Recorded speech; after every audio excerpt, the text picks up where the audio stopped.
when I pot up my plants, I put a screen over the hole at the bottom of the pot.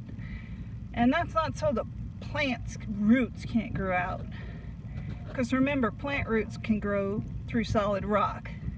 Little teeny tiny cracks in rocks, and they make little rocks out of big rocks. So that screen in the bottom is against a mosquito that nests or lays its eggs in moist soil.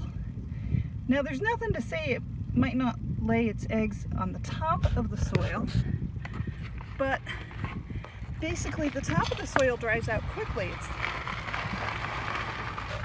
It's the bottom of the soil, the bottom of the pot, that stays moist for a long time.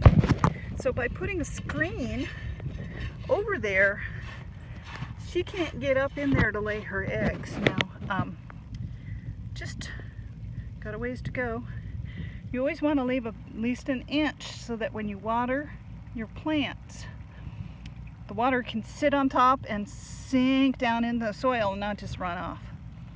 So potting up a few plants today and putting screens on so I don't get mosquitoes in the garden.